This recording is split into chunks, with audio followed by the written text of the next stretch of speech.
अस्सलाम वालेकुम। अच्छा, मैं आप लोगों को टाइप्स ऑफ सॉवरेनिटी करा रही थी और उसमें भी मैं आपको इंटरनल सॉवरेनिटी का कॉन्सेप्ट करा रही थी। तो इंटरनल सॉवरेनिटी जो भी कंट्री या किसी भी स्टेट के पास अपनी बाउंड्रीज के अंदर अपनी कंट्री में लॉज बनाने की आजादी हो तो हम कहते हैं कि इंटरनल सॉवरेनिटी है। इंटरनल सॉवरेनिटी की मजीद टाइप्स है। टाइप्स में एक्चुअल एंड टिकुलर सॉवरेनिटी, ब्राय नाम और असल में सॉवरेनिटी किसी के पास है, ये मैंने करा दिया है। दूसरा मैंने आपको लीगल सोवरेनिटी करा दिया है, मैंने आपको पॉलिटिकल सोवरेनिटी करा दिया है। आज मैं आपको पॉपुलर सोवरेनिटी कराऊंगी और एंड पे हम लोग कंपैरिजन करेंगे between legal sovereignty, political sovereignty and popular sovereignty. ठीक है। अच्छा, पॉपुलर सोवरेनिटी क्या होती है?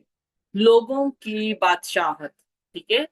Popular sovereignty has been one of the most influential political ideas especially in shaping modern democratic thought. जो पॉलिटिकल आइडियाज है ना, जो आपको आज सोसाइटी में हकीकत को शेप देते हुए नजर आ रहे हैं, जो हिस्ट्री से चलते आ रहे हैं, उनमें से एक पॉपुलर सोवरेनिटी भी है, जिसने स्पेशली क्या किया है, मॉडर्न डेमोक्रेटिक थॉट की बुनियाद रखी है। हम कहा, आपने कभी सुना है कि डेमोक्रेसी क्या होती है? हम कहते हैं जहां पे लोगों को सबसे ज्यादा आजादी है, उनकी बात मानी जा रही है, उनके विल के अकॉर्डिंग काम हो रहा है, उनकी विल के अकॉर्डिंग मतलब उनकी कंसेंट के, उनकी मर्जी के अकॉर्डिंग अकॉर्डिंगली काम हो रहा है, तो हम कहते हैं यहाँ पे क्या है, यहाँ पे डेमोक्रेसी है। तो पॉपुलर सोवरेनिटी तो यही कहता है ना कि लोगों की मर्जी के मुताबिक काम हो। तो इसका मतलब क्या है, जहां पे पॉपुलर सोवरेनिटी है वहीं पे सबसे ज्यादा डेमोक्रेसी है। अगर किसी कंट्री में लोगों की बात 60% मानी जाती है, इसका मतलब वहां पे डेमोक्रेसी 60% है और वहां पे पॉपुलर सोवरेनिटी भी 60% ही है। तो popular sovereignty is equal to democracy. तो डेमोक्रेटिक थॉट की बुनियाद है पॉपुलर सोवरेनिटी। ठीक है। Popular sovereignty is the political doctrine asserting that the ultimate authority in governance rests with the people, with government power derived from their consent। Popular sovereignty का एक political doctrine है जो ये कहती है कि जो अल्टीमेट अथॉरिटी है, मतलब जो फाइनल अथॉरिटी है गवर्नेंस में, मतलब क्या हुकूमत में, या ये जो सारा निजाम चल रहा है, पॉलिटिकल सिस्टम चल रहा है, इसमें अल्टीमेट अथॉरिटी किसके साथ है? लोगों के साथ है। मतलब क्या, लोगों के पास है। इसका मतलब क्या है कि जो गवर्नमेंट है वो अपनी पावर कहाँ से ला रही है? लोगों की मर्जी से। पीपल कंसेंट, देयर कंसेंट मतलब देयर मतलब पीपल, मतलब कि लोगों की मर्जी से ही वो अपनी पावर ला रही है। इसका मतलब क्या है कि गवर्नमेंट जो भी करने की पावर रखती है ना, वो कहाँ से ड्राइव हो रही है? वो लोगों से हो रही है। ठीक है। This concept says that political decisions should reflect the will of the people rather than a monarch or ruling class has been pivotal in shaping modern democratic thought। Concept क्या कहता है? कॉन्सेप्ट ये कहता है कि जो भी पॉलिटिकल डिसीजंस होंगे, मतलब जो भी आप लॉज बना रहे हैं, जो भी डिसीजंस ले रहे हैं ना एक कंट्री में, वो इस तरह के होने चाहिए कि वो पता चले, वो रिफ्लेक्ट करे वो चीज कि यार ये लोगों की मर्जी से बन रहे हैं, ना कि किसी मोनार्क के, रादर देन मोनार्क को रूलिंग क्लास, ना कि किसी मोनार्क को रूलिंग क्लास। मतलब आपने डिसीजन बनाया है तो डिसीजन देख के समझ जाए कि हाँ लोग ये चाहते थे। डिसीजन देख के ये ना समझ आए कि मोनार्क या कोई बादशाह या जो रूलिंग क्लास है, कोई पार्टी गवर्नमेंट ये चाहती थी। ठीक है। और ये मैंने पहले ही बता दिया ऊपर कि मॉडर्न डेमोक्रेटिक थॉट में बहुत इंपॉर्टेंट कॉन्सेप्ट है पॉपुलर सोवरेनिटी का। जहां पे पॉपुलर सोवरेनिटी नहीं है वहां पे तो डेमोक्रेसी नहीं है ना, इसका मतलब है। दूसरा, अच्छा, पॉपुलर सोवरेनिटी कॉन्सेप्ट चैंपियन किसने किया गया? इनका मतलब है किसने ये कॉन्सेप्ट आगे लाए हैं? Philosophers like John Locke and Jean Jacques Rousseau were key in advancing this idea, with Rousseau's notion of the general will influencing revolutionary movements such as the French Revolution of 1789। John Locke का और Rousseau का नाम बहुत नजर आएगा।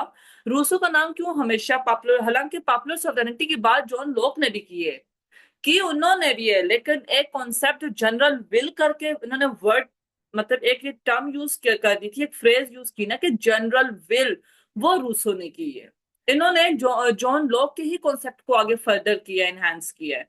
और इनकी ये जो इन्होंने थ्योरीज दी थी ना पॉपुलर सोवरेनिटी से, इनसे रेवोल्यूशंस आए थे। जैसे रूसो की जनरल विल की जो उसने थ्योरी दी ना, पॉपुलर जनरल मतलब कि तमाम लोग, जनरल क्या होता है? जो तमाम लोगों को रिप्रेजेंट करे। हम कहते हैं जनरल विल का कॉन्सेप्ट दिया था, इसका मतलब ये था कि लोगों की मर्जी से करो। अब जॉन लॉक और रूसो ने पहले जॉन लॉक ने दिया था कॉन्सेप्ट एंड देन रूसो ने किया था। आप ये वाला जो मैंने बॉक्सेस में दिखा है, बेशक आप ये तो आप मुझसे एक बच्चा पहले ही पूछा था, मैम बॉक्सेस वाले भी याद करने होते हैं, वो आपके अंडरस्टैंडिंग के लिए होते हैं। अब मैं यहाँ पे सिर्फ लिख दूं कि process like John Locke and Jean Jacques Rousseau working in advancing this idea with Rousseau's notion of the general will. अब मैं जनरल विल और यहाँ पे इतनी सी वेग सी बात कर दूं तो आपको समझ नहीं आएगा कि लॉक क्या रूसो क्या, तो मैं इस वजह से बॉक्सेस में दे देती हूँ ताकि यहाँ पे आप रट्टा ना मारो। तो यहाँ पे मैंने स्टैंड में ये देखा है कि जो लॉक और रूसो उन दोनों ने इस आइडिया पे काम किया था। और अगर हम मजीद प्रिसाइसली बात करें तो रूसो ने जो एक नोशन एक एक बात की थी जनरल विल की, उसने तो रेवोल्यूशनरी मूवमेंट्स लेके आई थी। जनरल विल की वजह से फ्रेंच रेवोल्यूशन आई थी। फ्रेंच रेवोल्यूशन के पीछे बहुत सारी वजूहत हैं, उसमें इसका काम भी है रूसो का, जिसमें से जनरल विल की बात की थी कि जो फ्रेंच वहां पे जो लोग हैं, फ्रांस में जो लोग हैं उनकी विल मानो, ना कि मोनार्क अपनी मर्जी चला रहा है। ठीक है, तो लोक ने पहले दिया था, देन रूसो ने दिया था। जॉन लॉक ने जब ये कॉन्सेप्ट दिया था पॉपुलर सोवरेनिटी का, तो उनकी बुक थी टू ट्रीटिसेस ऑफ गवर्नमेंट, इसमें इन्होंने कॉन्सेप्ट दिया था। इसमें इन्होंने क्या बात की थी इस बुक में, अपने इस काम में, argued that government is a social contract between the government and their rulers and that the legitimacy of government depends on the consent of the people। इन्होंने ये बात देखो, इन्होंने पॉपुलर सोवरेनिटी की ही बात की है ढकी छुपी। आप ये देखो इन्होंने क्या बोला, गवर्नमेंट किस तरीके से बनी है, एक कॉन्ट्रैक्ट की वजह से, एक सोशल कॉन्ट्रैक्ट हुआ लोगों के दरमियान और जो रूल कर रहा होगा, रूलर्स मतलब कि गवर्नमेंट के दरमियान। ठीक है, आप यहाँ पे समझो, मतलब जो रूल कर रहा है और जो रूल होंगे, मतलब जो गवर्न है और जो गवर्न कर रहा है, उनके दरमियान एक कॉन्ट्रैक्ट हुआ और सोशल कॉन्ट्रैक्ट का ही प्रोडक्ट है गवर्नमेंट। ठीक है, उन्होंने बोला जो गवर्नमेंट है ये लीगल बेसिस पे है या नहीं है, उसकी लेजिटिमेसी क्या, मतलब वो अभी भी अपनी पावर को एक्सरसाइज कर सकती है नहीं कर सकती है, वो लोगों की मर्जी पे डिपेंड करता है, कंसेंट मर्जी पे डिपेंड करता है, क्योंकि लोगों ने ही उनको अपना रूलर बनाया है। तो मतलब देखो, इन्होंने लोग ने पॉपुलर सोवरेनिटी की बात कर दी ना, इधर ये कर रहे थे। He believe that people have natural rights to life, liberty and property and that they have the right to revolt against a government that violates these rights। लोग ने क्या बोला था कि कुछ नेचुरल राइट्स हैं लोगों के, तीन राइट्स की उन्होंने बात की थी, लाइफ, लिबर्टी एंड प्रॉपर्टी। उन्होंने बोला कि यार ये जो राइट्स थे ये कोई भी गवर्नमेंट होने से पहले खतरे में थे। अब लोगों ने कॉन्ट्रैक्ट करके एक रूलर को लाया है, वो इसलिए लाया है ताकि इनकी जो राइट्स हैं ये बचे रहें। और अगर लोगों को लगा कि रूलर के होने के बावजूद उनकी लाइफ, लिबर्टी, प्रॉपर्टी खतरे में है, तो वो रिवोल्ट करके गवर्नमेंट को हटा सकते हैं। लोग ideas laid the foundation of modern democratic thought and greatly influence political revolution such as the American revolution. इनकी जो बुक्स हैं, इनका जो काम है, लोग रूसो, इन्होंने रेवोल्यूशंस को जो है ना एक किस्म की रेवोल्यूशन लेके आए थे। क्यों? क्योंकि उन्होंने जनरल विल की, लोगों की पॉपुलर सोवरेनिटी की बात की थी। जनरल विल जो वर्ड है वो रूसो ने यूज किया था, लेकिन कहीं पे डायरेक्टली इनडायरेक्टली लोग भी इसी की बात कर रहे थे, मतलब कि पॉपुलर सोवरेनिटी की। तो लोग ने अपनी एक जिनका इनकी बुक थी उसमें इन्होंने कॉन्सेप्ट दिया था पॉपुलर सोवरेनिटी का, फिर उसको मजीद आगे फर्दर किया था रूसो ने। Jean Jacques Rousseau advance the concept further in the social contract. The social contract इनका काम था रूसो का, जिसमें इन्होंने बात की थी। ठीक है, where he introduced the notion of the general will। अब अपनी बुक द सोशल कॉन्ट्रैक्ट में रूसो ने डायरेक्टली लिखा था general will. He argued that sovereignty should lie with the collective will of the people। According to Rousseau, true freedom is found in obeying laws that one has a part in creating। अब इस line का मतलब क्या है? Rousseau ने ये बोला था कि असल में फ्रीडम, आजादी तब फील होती है जब हम उन लॉज को ओबे करें जो हमने खुद बनाए हों, हम उनको बनाने का पार्ट रहे हो। मतलब कोई चीज मैंने बनाई हो, मैं उस रूल को फॉलो करूं, तो असल में फ्रीडम ये है, ये नहीं कि रूलर खुद बना दो और हमें बोले भाई हिबिचुअली फॉलो करते जाओ। उन्होंने बोला वो फ्रीडम नहीं है, वो फिर जबरदस्ती है, वो सप्रेस कर रहे हो। ठीक है, this idea shifted the focus to direct participation of citizens in the formation of laws, which had a profound influence on the French Revolution and modern democratic system। कि डायरेक्टली लोग आके पार्टिसिपेट करें ताकि वो फिर उन लॉज को ओबे करें। तो इस तरह ये दो फिलोसफर्स हैं जिन्होंने पॉपुलर सोवरेनिटी की बुनियाद रखी, मतलब कि डेमोक्रेसी की बुनियाद रखी। As democracy, individual freedoms and political awareness grew. जैसे ही डेमोक्रेसी लोग अपनाने लगे, इंडिविजुअल फ्रीडम, इंडिविजुअलिज्म की बात होने लगी एंड पॉलिटिकल अवेयरनेस, लोग पॉलिटिकली अवेयर होने लग गए, पॉलिटिकल अवेयरनेस अपनी पीक में जाने लगी। In the 18th and 19th centuries popular sovereignty become the cornerstone of modern democratic systems. ठीक है, तो आहिस्ता आहिस्ता पॉपुलर सोवरेनिटी का कॉन्सेप्ट मजीद इनहेंस होकर सामने आने लगा, जैसे ही जैसे डेमोक्रेसी का कॉन्सेप्ट मजीद बढ़ने लगा। फ्रेंच रेवोल्यूशन के बाद दुनिया का नक्शा बहुत चेंज हो गया था, आप इस बात को समझते हो ना, फ्रेंच रेवोल्यूशन ने बहुत कुछ चेंज किया था दुनिया में। अच्छा, मैंने तो आपको थ्योरी बता दी, अब प्रैक्टिस में क्या है। इन प्रैक्टिस, अब मैंने ये तो बोल दिया कि पॉपुलर सोवरेनिटी, लेकिन आप हम लोग किस तरह, अब हर घर में बैठा हुआ बंदा कौन सा ला चाह रहा है। अब मेरे घर में मैं कुछ ला चाह रही हूँ, मेरे सामने नेबर में कोई कुछ ला चाह रहा है, आप कभी बात को सोचते हो कि किस तरह जनरल विल को माना जाएगा। क्या जनरल विल किस तरीके से कंस्ट्रक्ट होकर सामने आएगी, लोग किस तरीके से, मतलब सारे लोग क्या एक ही बात पे देखो। मैं बोलती हूँ कि मुझे किसी भी टीम का फैसला चाहिए, तो वो टीम आपस में मिलकर बैठती है, एक ऑर्गेनाइज टीम होती है, ऑर्गेनाइज्ड होती है ना। वो मिलती है, बैठती है, वो आपस में उन सबको एक दूसरे को से कम्युनिकेट कर सकते हैं ना। वो टीम में 10 मेंबर्स हैं, 10 के एक दूसरे के पास नंबर्स हैं, वो आ रहे हैं, वो ऑर्गेनाइज्ड हैं, उनके प्रॉपर रूल्स हैं, रेगुलेशंस, उनको सब फॉलो कर रहे हैं। क्या लोगों पे ये चीज अप्लाई होती है? हम तो एक दूसरे को जानते भी नहीं है सही तरीके से, किसी एक कम्युनिटी में एक दूसरे को जानते हैं, फिर लोगों के अंदर ही 1000 ग्रुप्स बने हुए हैं। अब उन 1000 ग्रुप्स में से कौन से ग्रुप की बात मानी जाएगी, तो मतलब पॉपुलर सोवरेनिटी का कॉन्सेप्ट फिर असल में किस तरह एक्सरसाइज होता है। हो भी सकता है, नहीं हो, इसके ऊपर क्रिटिसिज्म ही है असल में वैसे तो। लेकिन प्रैक्टिकली हम किस तरीके से इसको देखते हैं। It is primarily exercise through democratic processes like voting where citizens choose representatives and influence political part matters. Primarily हम कहते हैं जहां पे लोग वोटिंग कर रहे हैं, जहां पे लोग ज्यादा से ज्यादा जो है टर्न आउट है, ज्यादा से ज्यादा लोग वोट कर रहे हैं, मतलब वहां पे डेमोक्रेसी है।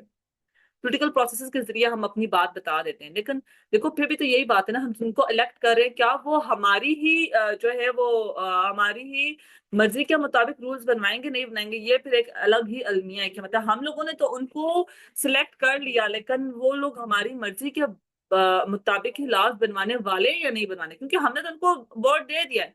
फिर बाद में 20 के 5 साल पता चलता है हमारी मर्जी के मुताबिक तो कुछ हो ही नहीं रहा, तो क्या अब भी पॉपुलर सोवरेनिटी है? क्या अब भी है पॉपुलर सोवरेनिटी? तो मोस्टली कहते हैं कि लोग वोटिंग करके आ रहे हैं, इसका मतलब है वहां पे पॉपुलर सोवरेनिटी है। मोस्टली ये प्रैक्टिस में ये कहा जाता है। जैसे कि professor Ritchie points out, the people sovereignty is express both directly indirectly. उन्होंने बोला कि लोग अपनी सोवरेनिटी को डायरेक्टली इनडायरेक्टली दो तरीकों से जाहिर करते हैं। एक डायरेक्टली, तो वही जाहिर बात है जो वोट दे के आते हैं। हम डायरेक्टली किस तरीके से हम बताते हैं हम सॉवरेन हैं, हम वोट देते हैं, मतलब पॉलिटिकल पार्टीज उस टाइम हमारे बिल्कुल दरवाजों में बैठी होती हैं कि भाई हमें वोट दे दो, हमें वोट दे दो, हम आपको ये देंगे, हम आपको वो देंगे। उस टाइम कौन ऊपर होता है? लोग होते हैं, लोग डिसाइड करते हैं कि भाई आप हैं हमारे हुक्मरान या नहीं है। तो मतलब डायरेक्टली सबसे पहले कहाँ पे होता है? डायरेक्टली इलेक्टोरल पार्टिसिपेशन से। This happens through electoral participation where citizens vote to elect leaders और मेक डिसीजंस ऑन पॉलिसीज। ठीक है। दूसरा, इनडायरेक्टली कैसे करते हैं? This refers to broader public influence such as through public opinion protest और in extreme cases the threat of rebellion when government fail to meet the people's demand. जैसे अभी बांग्लादेश में आपको देखने को मिला है, बांग्लादेश में आपने देखा ना क्या हुआ है, वहां पे क्या हुआ है, वहां पे एक किस्म का रिबिलियन आपको देखने को मिलेगा। वहां पे पब्लिक ओपिनियन चेंज हुआ, पब्लिक का इन्फ्लुएंस हुआ। हालांकि वो वोटिंग का टाइम पीरियड है नहीं है, वो एक अलग बात है, लेकिन उस टाइम के अंदर लोग बाहर आ गए और उन्होंने ये कहा था कि बस हमें बस कुछ हमारी बात मानी जाए, जो हमारी बातें हैं वो आप लोग माने। यही था ना। तो पब्लिक इन्फ्लुएंस था, पब्लिक ओपिनियन चेंज हुआ, प्रोटेस्ट था आपको वहां पे देखने को मिले। तो इनडायरेक्टली आप किस तरीके से करते हो? जब आपसे नहीं पूछा जाता कि भाई आप वोट दो, लेकिन आप खुद सड़कों में निकलते हो। तो डायरेक्टली जब वोट का टाइम पीरियड होता है, मतलब इलेक्शंस का टाइम पीरियड होता है, और इनडायरेक्टली जो बीच के, जैसे हमारे यहाँ बीच के 5 साल, तब लोगों का इन्फ्लुएंस रहता है। कहीं ना कहीं गवर्नमेंट को ये डर रहता है कि यार अगर हमने ये काम ना किया तो कहीं ये तो नहीं कि ये सड़कों पे निकल आएंगे या अगले इलेक्शंस में हमें हरा देंगे। तो रुचि के मुताबिक ये दो तरीके होते हैं जिससे, मतलब इनडायरेक्टली का आपको बांग्लादेश में भी मिल गया, डायरेक्टली का आपको हर कंट्री में इलेक्शन के टाइम पे दिखता है। ठीक है। रुचि emphasizes that the real power in any society comes from the people, not from the government। रुचि ने बोला है कि जो असल अथॉरिटी है, असल ताकत है ना, वो किसी भी सोसाइटी में लोगों से आ रही है, ना कि गवर्नमेंट से आ रही है। The government can only function because the people agree to let it govern them even if they do not say it loud. This is called tacit consent. Tacit का मतलब होता है, मतलब कि आप जाहिर, मतलब कि आप मुंह से बोलो ना, लेकिन इम्प्लिसिटली आप बोल रहे हो। ठीक है। मतलब कोई बात आप मुंह से ना बोल, लेकिन अगले को पता है कि आप ये चाह रहे हो। इसे कहते हैं टैसिट कंसेंट। मतलब कि हम ना बोल के भी राजी हैं। ठीक है। हम ना बोल के भी राजी हैं, अगले को पता है हम राजी हैं, इसे कहते हैं टैसिट कंसेंट। तो रिची ने ये बोला है कि गवर्नमेंट इसलिए फंक्शन कर रही है क्योंकि लोग उसको अलाउ कर रहे हैं इनडायरेक्टली। मतलब लोग हालांकि लाउडली नहीं बोल रहे, अगर वो लाउडली नहीं बोल रहे मतलब क्या है, मतलब लोग लाउडली ना बोल के भी राजी है कि यही वाली पार्टी गवर्न करे, इसका मतलब है वो अपना टेसिट कंसेंट दे रही है, अपना इम्प्लिसिट कंसेंट दे रही है, ठीक है, इम्प्लाइड है ये चीज कि वो चाहती है कि ये गवर्नमेंट काम करे, लेकिन वो जाहिर मतलब वो मुंह से नहीं भी बोल रही, लेकिन वो जाहिर है वो चाहती है, अगर वो चाह रही है ना अवाम, तब एक गवर्नमेंट काम कर पा रही है। अगर अगर लोग जो है ये डिसाइड कर दें कि यार ये गवर्नमेंट हमें नहीं चाहिए, तो वही लोग रिबिलियन करके उस गवर्नमेंट को गिरा सकते हैं, फिर इसको इनडायरेक्टली हम बोलते हैं कि ये यहाँ पे लोग इनडायरेक्टली सोवरन, अभी भी इनडायरेक्टली अपनी अपनी सोवरेनिटी को एक्सरसाइज कर सकते हैं, ठीक है। If the people ever decide they no longer want a government to be in charge, they have the power to change things, either through protests, revolts, or other forms of action. In times of crisis or conflict, the ability to command or control society comes from the people's willingness to obey the government. असल में कब पता चलता है कि ये government sovereign, इस government के पास सोवरेनिटी है या नहीं है? हम पॉपुलर सोवरेनिटी के मुताबिक तो गवर्नमेंट के पास जो भी सोवरेनिटी है वो लोगों से आई हुई है। अब अगर किसी भी क्राइसिस के टाइम पे गवर्नमेंट इस काबिल है कि वो लोगों को ये समझा पा रही कि आप हमारा ला मान लें, आप हमारी बात मान लें, अगर इस काबिल है और लोग उसकी बात मान भी रहे, मतलब कि गवर्नमेंट के पास अभी भी लोगों की दी हुई पावर है जो लोगों से उसने ली हुई है। अगर क्राइसिस के दौरान जो गवर्नमेंट की एबिलिटी होती टू कंट्रोल सोसाइटी, मतलब गवर्नमेंट के पास सोवरेनिटी और पावर है जो लोगों ने उसको दी है कि तुम एक्सरसाइज करो, अगर वो नहीं कर पा रही क्राइसिस के दौरान, वो लोगों को बोल रही है कि यार आपने हमें इलेक्ट किया है, आप प्लीज हमारी बात माने, हम पे ट्रस्ट करें, अगर लोग कहते हैं कि यार हाँ हम आप पे ट्रस्ट करें, मतलब गवर्नमेंट सोवरन है, वो सोवरेनिटी लोगों से दी थी उसने, अच्छा। लेकिन अगर गवर्नमेंट कह रही है आप हमारी बात माने, आपने हमें इलेक्ट किया, प्लीज हम पे यकीन करें, हमारी बात मान, लेकिन लोग कहते हैं हम आपकी बात नहीं मान रहे, मतलब कि गवर्नमेंट के पास सोवरेनिटी अब खत्म हो चुकी है। क्यों? क्योंकि लोग ही उनको डिसोन कर रहे हैं। और रुचि यही तो कह रहे हैं कि असल पावर गवर्नमेंट के पास तो होती नहीं है। जो आप गवर्नमेंट सोवरन कर रहे हो पार्लियामेंट सोवरन कर रहे हो, वो सोवरेनिटी उन्होंने लोगों से ही ड्राइव की हुई है। अगर क्राइसिस के असल में पता ही क्राइसिस के टाइम पे चलता है कि गवर्नमेंट के पास सोवरेनिटी है भी या नहीं है जो लोगों से उसने ली है, अगर वो इसकी इतनी एबिलिटी है कि वो कंट्रोल कर पाए, तो तभी वो सोवरन है। अगर वो नहीं कर पा रहा, लोग उसकी बात नहीं मान रहे, तो मतलब वो अब सोवरन नहीं है। लोग अपनी मर्जी अपनी वो सब कुछ उनसे खींच चुके हैं, वो सोवरेनिटी खींच चुके हैं उनसे, प्रोटेस्ट की सूरत में खींचेंगे, डिफरेंट एक्शंस लेंगे, सोशल मीडिया पे तंग करेंगे, हजार तरह की चीजें करेंगे, ठीक है। तो यहाँ पे मैंने यही कहा है ना कि इफ दैट विलिंगनेस डिसअपियर्स, अगर तो लोगों ने उसको उसको मान लिया, मतलब कि अभी भी गवर्नमेंट सॉवरेन है, लेकिन अगर लोग नहीं मान रहे, लोग नहीं चाहते, विलिंग नहीं है कि उनके लॉस को माने, अब if that willingness disappears, the government loses its power. In short, the government relies on people's silent approval to exist. Silent approval, tacit consent. मतलब साइलेंटली वो मानते हैं। गवर्नमेंट तभी एग्जिस्ट करती है, लोग रोज सुबह उठ के चीख चीख के नहीं बोलते कि हाँ हम आपको फॉलो कर रहे हैं, कहीं ना कहीं लोग राजी हैं और गवर्नमेंट को भी समझ आती है। तो वो जो साइलेंट अप्रूवल होता है, वो जब तक गवर्नमेंट के साथ रहेगा, गवर्नमेंट सॉवरन है क्योंकि वो सॉवरेनिटी से लोगों से दी हुई है। लेकिन जहां पे वो साइलेंट अप्रूवल टूटा, but if the people stop agreeing, they can change the government by force if needed. वो फोर्सिबली उसको उतारेंगे। फिर आपको इस तरह की रेवोल्यूशन फ्रेंच रेवोल्यूशन में आप देखें, अभी आप बांग्लादेश का केस देखें, तो आपको कहीं ना कहीं पार्टीज के अगेंस्ट लोग नजर आएंगे जो उनको जबरदस्ती उतार देंगे फिर, ठीक है। ओके, तो ये था प्रैक्टिस में। अब इसका क्रिटिसिज्म देखते हैं। क्रिटिसिज्म इसका जो मैंने पहले बात की है कि कौन से पीपल, लोग सोवरेन है, द पीपल कौन है वो लोग, जनरल विल किसकी, लोग तो बहुत सारे हैं, अभी किस तरीके से डिसाइड करते हैं। मैं तो यहाँ से आप 6 7 8 9 सेक्टर्स छोड़ें तो अगलों को तो मैं जानती ही नहीं हूँ, तो उनको क्या पता मेरे दिल में क्या है, मुझे क्या पता उनके दिल में क्या है, तो किस तरीके से लास्ट सारे बनते हैं, ये बहुत मुश्किल होता है। और अगर कुछ मेजोरिटी आपकी आवाम का 2/3 उठ के कोई लॉ बनवा रहा है, तो 2/3 के अलावा मतलब बाकी सारे आपने निग्लेक्ट कर दिए, तो जनरल विल तो नहीं, नहीं तो कलेक्टिव विल तो नहीं। कलेक्टिव विल का तो मतलब ये है ना कि जितने लोग हैं वो सब राजी हैं। मतलब कि इसमें तो यही है कि मतलब वो किस तरीके से ऑर्गेनाइज करेंगे। Uncertainty around the people, popular sovereignty is sometimes criticised for being unclear और एम्बिगस। एम्बिगस मतलब कि कंफ्यूजिंग। पॉपुलर सोवरेनिटी क्योंकि बहुत ज्यादा डिफिकल्ट समझने में, इसलिए इसको क्रिटिसाइज किया गया है। The idea is that the government should be guided by the will of the people, but the concept doesn't clearly specify who the people are or how to determine the collective will. Idea क्या है popular sovereignty में? Idea ये है कि government जो है उसको कौन गाइड करता है? लोगों की मर्जी, the will of the people. लेकिन यहाँ पे मसला ये है कि इस थ्योरी ने ये तो बता दिया कि गवर्नमेंट को गाइड करने वाली लोगों की मर्जी है, लेकिन लोग कौन है और उनकी कलेक्टिव मर्जी किस तरह पता चलेगी? ये जो कॉन्सेप्ट है, ये जो थ्योरी है, but the theory doesn't clearly specify who the people are, कौन से लोग हैं, और how to determine their collective will, और हम कैसे डिसाइड करें ये उनकी कलेक्टिव विल है।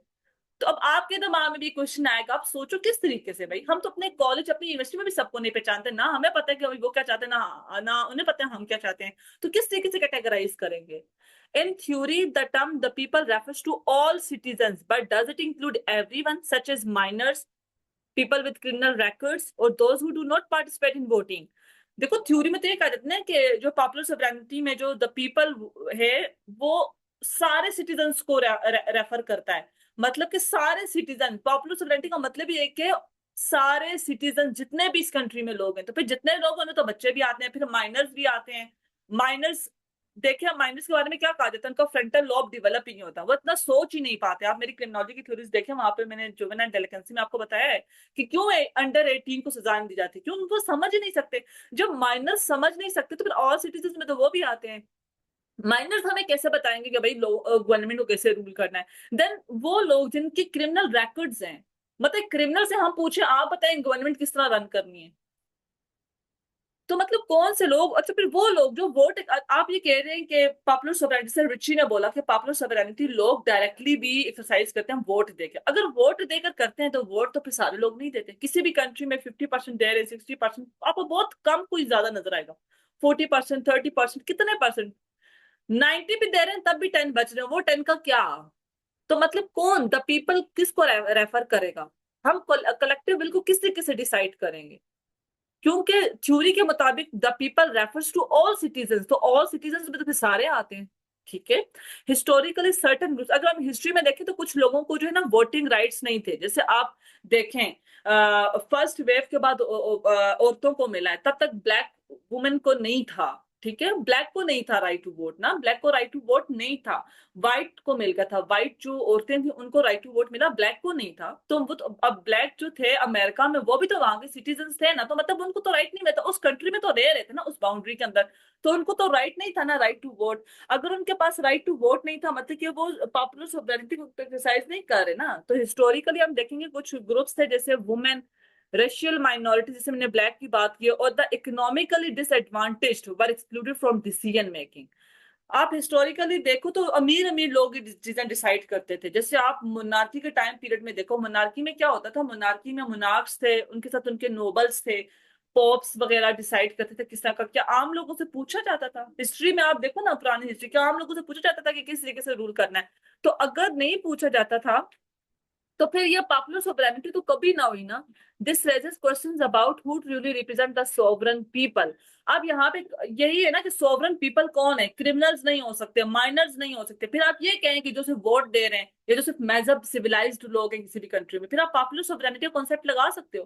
पॉपुलर सोवरेनिटी में तो मतलब रेफर टू ऑल सिटीजन्स ना, सोवरेनिटी ऑफ ऑल सिटीजन्स। तो फिर ऑल सिटीजन्स में कौन है? अगर हम लोग हिस्ट्री में भी देखें तो तब भी आप देखोगे रेशियल माइनॉरिटीज को निकालते रहे, वुमेन को निकालते रहे, जो इकोनॉमिकली डिसएडवांटेज्ड लोग थे उनको भी निकालते रहे। आप आज भी देखो तो सारे लोग वोट नहीं करते, और आज आप क्राइम देखो, क्राइम रेट भी कितना बढ़ता जा रहा है। तो क्या क्रिमिनल्स को भी हम पॉपुलर सोवरेनिटी में डाल दें कि वो भी सॉवरन है? कौन है? ठीक है। इफ सर्टन ग्रुप्स, अगर हम सर्टन ग्रुप्स को निकाल दे, if certain groups are left out, popular sovereignty can become less democratic. अगर हम कुछ ग्रुप्स को निकाल दे तो पॉपुलर सोवरेनिटी तो डेमोक्रेटिक ना रही पे कम हो जाएगी ना। As not everyone's voice is heard in determining how the country should be governed, which undermines the notion of a collective will. जो कॉन्सेप्ट था, देखो द पीपल को तो मैंने बता दिया कि जैसे थ्योरी में है the people refers to all citizen, तो ऑल सिटीजन में क्रिमिनल्स माइनर्स सब आते हैं। तो पॉपुलर सोवरेनिटी के मुताबिक ऑल सिटीजन सॉवरन हैं, तो ऑल सिटीजन सॉवरन कर दे तो हम क्रिमिनल्स को भी सॉवरन कर दें। दूसरा इन्होंने बोला कि कलेक्टिव विल, अगर हम लोग ये सोच के निकाल दे कि यार क्रिमिनल्स तो सॉवरन नहीं हो सकते, माइनर्स भी तो नहीं, उनको तो अभी सोचने समझने की सलाहियत नहीं, सिर्फ सिविलाइज्ड लोग जो समझने बूझने की सलाहियत रखते हैं और जो जिनका अच्छा किरदार है सोसाइटी में वो सिर्फ वोट दें, मतलब हम बाकी सर्टन ग्रुप्स को हम निकाल दें, तो ये तो डेमोक्रेटिक कॉन्सेप्ट ना हुआ। और दूसरा, अगर आप सर्टन ग्रुप्स को निकाल दें तो ये कलेक्टिव विल के भी अगेंस्ट, ये कलेक्टिव विल तो हुई ना फिर। ठीक है, मतलब के आप स्पेसिफिकली यहाँ पे general will, collective will slash डाल के जनरल विल भी लिख सकते हो। ठीक है, तो जो अनसर्टेनिटी है about the terms the people and the, यहाँ पे आप the people and general will भी लिख देना। ठीक है, वो ज्यादा अच्छा हो जाएगा, एंड जनरल विल, तो वो नजर आता है कि यहाँ पे वेग है। दूसरा इसके ऊपर क्रिटिसिज्म है, challenges of organising collective sovereignty. अब देखो, अगर मैं बोलती हूँ कि इस सोसाइटी के अंदर ये कुछ लोग हैं सॉवरन है, ठीक है, इस सोसाइटी में सिर्फ 40% लोग हैं, मैंने पहले ही माइनर्स भी निकाल दिए, मैंने क्रिमिनल्स भी निकाल दिए, ऑलरेडी पॉपुलर सोवरेनिटी वीक हो गई थी, अभी फिर भी आप कुछ उसमें दम बचा है अगर, तो वो दम यहां जाके खत्म हो जाएगा। देखो, अगर आपकी सोसाइटी में से 60, आपने 50% लोग निकाल दिए, उनमें माइनर्स क्रिमिनल्स आ रहे हैं जो नहीं समझ सकते, बच्चे शच्चे सारे आ गए, वो हमने निकाल दिए। कुछ मतलब इस तरह के लोग आ गए जो एबनॉर्मल है, चाहे वो बड़े हैं, वो अडल्ट है, वो एबनॉर्मल है, चाहे वो क्रिमिनल नहीं लेकिन वो एबनॉर्मल है। ठीक है, आपने उन सबको निकाल दिया, 50% अवाम पीछे बच गई, जो हम कह रहे चलो वोट भी देगी, वो समझने की सलाहियत रखती, तो वो हम कहेंगे ये पॉपुलर सोवरेनिटी को एक्सरसाइज करेंगे। चलो ठीक है, अब वो 50% लोगों में भी ऑर्गेनाइज स्ट्रक्चर नहीं होगा, वो अनस्ट्रक्चर्ड मैसेज है। मतलब कि अगर वो कोई 1 करोड़ 2 करोड़ बंदा है तो क्या वो दूसरे को जानता है? वो एक टेबल पे बैठ कर डिसीजन ले सकेंगे? हम बोलेंगे कि जो उन्होंने बोला वो सब लोगों की, मतलब वो 2 करोड़ में हर बंदा ये चाहता है? क्या आप ये बोल सकते हो? नहीं ना, यहाँ पे पॉपुलर सोवरेनिटी और वीक हो जाएगी। ठीक है, critiques emphasizes the difficulty of organizing the collective will of the general population, जिनको हम अनस्ट्रक्चर्ड मैसेज भी बोलते हैं। क्यों? क्योंकि popular sovereignty suggest that power should rest with all people. अगर सब पीपल के साथ होगी तो वो पीपल को ऑर्गेनाइज कैसे करें? हम किस तरह बोलें कि वो एक ही यूनिट में आती है? वो तो एक यूनिट में ऑर्गेनाइज ही नहीं कर सकते। हम कह सकते हैं आप सारे, आप 2 करोड़ का एक ही ग्रुप हो, वो बनेगा ही नहीं, हर एक के अपने इंटरेस्ट है। तो ऑर्गेनाइज करने का बड़ा मसला है। क्यों? क्योंकि थ्योरी तो यह कहती है कि जो अल्टीमेट पावर है वो लोगों के साथ है। सोवरेनिटी किसके साथ है? पावर किसके साथ है? लोगों के साथ है। अगर लोगों के साथ है और वो एक ही तरह का डिसीजन लेना है तो उनको ऑर्गेनाइज करना जरूरी है एक यूनिट के अंदर। लेकिन मसला ये कि वो एक यूनिट के अंदर ऑर्गेनाइज नहीं होते, बल्कि उनके अगेंस्ट जो गवर्नमेंट होती है उनकी फोर्सेस ज्यादा ऑर्गेनाइज होती है। जैसे पुलिस ले लो, आर्मी, लॉ एनफोर्समेंट, सारी एजेंसीज लोगों की निस्बत गवर्नमेंट की लॉ एनफोर्समेंट ज्यादा ऑर्गेनाइज होती है, लेकिन लोग इतना ऑर्गेनाइज नहीं होते। लॉ एनफोर्समेंट मिलकर लोगों को चुप करा देती है कंट्रीज में। ठीक है, ओके। अच्छा, यहाँ पे थ्योरी ये कहती है कि पार जो है वो लोगों के साथ है, और अगर लोगों के साथ है तो मसला ही ये है कि जो क्रिटिसाइज करते हैं वो कहते हैं लोगों को किस तरीके से ऑर्गेनाइज करें? वो तो ऑर्गेनाइज शेप में होते नहीं, टेढ़े मेढ़े, कोई यहाँ कोई वहां। However, effective collection decision making requires organization, often in the form of political parties, interest groups or movements. Collective, अगर आपने कलेक्टिव विल निकालनी है जो कि पार होती है आम जुबान में लोगों की, जो लोगों की कलेक्टिव विल है वही उनकी पार है। अगर थ्योरी कहती है कि लोगों जो पार है, जो विल, जिसकी विल मानी जाएगी वो लोगों के पास है। ठीक है, और इसके लिए तो बहुत जरूरी है वो ऑर्गेनाइज हो, लेकिन मसला ही ये है कि लोग ऑर्गेनाइज ही नहीं है। अगर आपने कलेक्टिव विल को शो करना है तो लोग भी ऑर्गेनाइज होने चाहिए किसी ग्रुप में, कोई उनकी मूवमेंट में ऑर्गेनाइज हो, किसी पॉलिटिकल पार्टी में ऑर्गेनाइज हो, किसी इंटरेस्ट ग्रुप में। लेकिन आपको लोगों के अंदर हजार ग्रुप्स नजर आएंगे, वो अनऑर्गेनाइज्ड होते हैं, अनस्ट्रक्चर्ड मैसेज हैं, कुछ समझ नहीं आता। आप किसी पॉलिटिकल पार्टी का भी हिस्सा नहीं होते कभी, ऐसा ही होता है ना, किसी इंटरेस्ट ग्रुप का हिस्सा ही नहीं होते, मतलब कुछ भी, आप अपना अपना अलग सारे लगे हुए, अनस्ट्रक्चर्ड, आम जुबान में बिल्कुल वेग होता है। लोग, अगर आपने कलेक्टिव डिसीजन मेकिंग करनी है ना, आपको पता है ना, ये बहुत जरूरी है कि कलेक्टिव डिसीजन मेकिंग के लिए आप कलेक्टिवली एक जगह पे बैठे, आप किसी एक स्ट्रक्चर में आ जाएं, अनस्ट्रक्चर्ड ना हो आप। ठीक है, तो अगर आप अनस्ट्रक्चर्ड हैं तो फिर तो पार आपके साथ किस तरह होगी? आप कलेक्टिव डिसीजन मेकिंग तो नहीं कर सकते हैं, मतलब कि फिर तो ये, इसके ऊपर क्रिटिसिज्म है सबसे बड़ा ना, क्योंकि सोवरेनिटी के मुताबिक तो अगर आपने कलेक्टिव डिसीजन मेकिंग देना है तभी आपके पास पार है। पार आप एक्सरसाइज, पॉपुलर सोवरेनिटी लोग एक्सरसाइज किस तरीके से करते हैं? अपनी जनरल विल बता के, अपनी कलेक्टिव विल बता के। तो जनरल विल, कलेक्टिव विल क्यों नहीं बता पाते लोग? क्योंकि वो अनस्ट्रक्चर्ड है। ठीक है, when people are organized in this way, leadership and decision making, जब लोग जो है डिफरेंट जो है वो डिफरेंट डिफरेंट लोगों के ग्रुप्स बने होते हैं, different different interest groups, different different parties का हिस्सा बने हुए होते हैं, कुछ समझ नहीं आता, कोई एक जगह नहीं बैठते वो लोग। तो जब पीपल इस तरह ऑर्गेनाइज्ड होते हैं तो leadership and decision making part typically shift to a small group of individuals concentrating authority in the hands of a few. देखो अभी जैसे आप एक ग्रुप है, एक सोसाइटी में आपको एक के बजाय तीन ग्रुप नजर आ रहे हैं और तीन ग्रुप की अलग अलग बातें हैं, और उन तीन ग्रुप में भी जो कुछ ऊपर की लीडरशिप होगी ना, तीन चार लोग वही डिसीजन ले रहे होंगे, अपने नीचे वालों को पूछ ही नहीं रहे होंगे। कहने का मतलब है पार कुछ बड़े बड़े लीडर्स के हाथ में चली जाती है। ये देखो पॉपुलर सोवरेनिटी किस तरीके से पॉलिटिकल सोवरेनिटी की तरफ गई है। ठीक है। This undermines the original idea of direct rule by the people and dilutes the democratic nature of popular sovereignty, as the will of the masses is filtered and controlled by a select few। select few उसको control कर रहे होते हैं। देखो किसी भी political party में leader की ज्यादा मांग जाती है, किसी भी ग्रुप में आप देखें लीडर की ज्यादा मांग जाती है। हम ये तो कहते हैं कि डिफरेंट ग्रुप्स बन गए, पहले तो एक ग्रुप ही में नहीं होते लोग, एक ग्रुप में होंगे तो तब कलेक्टिव विल देंगे ना, एक ग्रुप में ही नहीं होते लोग। लोग different groups, different interest groups, different parties बना लेते हैं। उन पार्टीज में भी चलो हो सकता है हम ये कहेंगे यार सारे लोग डिसीजन ले रहे हो, नहीं, उन ग्रुप्स में उन पार्टीज में भी सिर्फ ऊपर की टॉप लीडरशिप डिसीजन ले रही होती है। और मैंने पॉलिटिकल सोवरेनिटी में आपको क्या कराया था कि कुछ लोगों के पास मतलब कि आगे तो लीगल सोवरेनिटी होती है, लेकिन उसको चलाने वाला कोई ना कोई इंटरेस्ट ग्रुप होता है पीछे, जो असल में रूल्स बनवा रहा होता है। पॉपुलर सोवरेनिटी तो तब होगी ना जब सारे लोग डायरेक्टली रूल कर रहे हैं, सारे लोग नहीं कर रहे, कुछ कर रहे हैं, मतलब कि पॉलिटिकल सोवरेनिटी लोगों के पास नहीं है। अगर लोगों के पास पॉलिटिकल, अगर हम बोले ना कि यहाँ पे किसी कंट्री में वाकई लोग सारे डिसीजंस ले रहे हैं, सारे लोग मिलके वाकई में कलेक्टिव विल है, कोई मौजूदा हो गया, कलेक्टिव विल से सारे ही ले रहे हैं, मतलब वहां पे पॉपुलर सोवरेनिटी लोगों की ही है, देन पॉलिटिकल सोवरेनिटी भी लोगों की है। लेकिन जहां पे हम कहें यहाँ पे पॉपुलर सोवरेनिटी है लेकिन असल में कोई पॉपुलर सोवरेनिटी ना हो, बल्कि हर ग्रुप की लीडरशिप डिसाइड कर रही हो, तो मतलब कि पॉपुलर सोवरेनिटी नाम की भी नहीं है बल्कि पॉलिटिकल सोवरेनिटी है, वो भी लोगों के पास नहीं है। ब्रायन नाम लोग कह रहे हैं कि भाई पॉपुलर सोवरेनिटी है, पॉलिटिकल सोवरेनिटी कुछ इलीट्स के हाथ में है। लीडरशिप जो है ना हर ग्रुप की, उसके हाथ में है पॉलिटिकल सोवरेनिटी। या आप लोगों को यहाँ कंपैरिजन बड़े अच्छे तरीके से समझ आ जाएगी। ठीक है, ओके। अच्छा, अगला इसका क्रिटिसिज्म है लिमिटेशंस ऑफ इलेक्टोरल सिस्टम।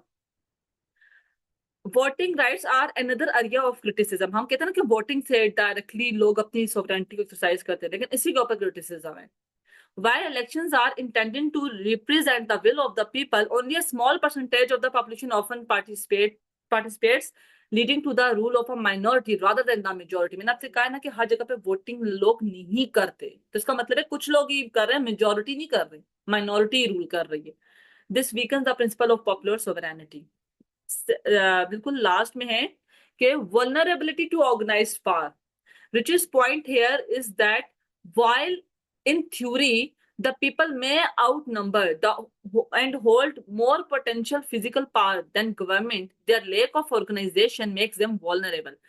देखो अब रिची वल्नरेबिलिटी का जो कॉन्सेप्ट है ये हम रिची की थ्योरी में नजर आता है। अब रिची ने कहा क्या है, रिची ने क्रिटिसाइज, रिची ने ये बोला है कि जो लोग हैं ना वो नंबर में ज्यादा होते हैं, मतलब उनकी फिजिकल स्ट्रेंथ जो होती है वो किससे ज्यादा होती है, वो गवर्नमेंट से ज्यादा होती है, मतलब।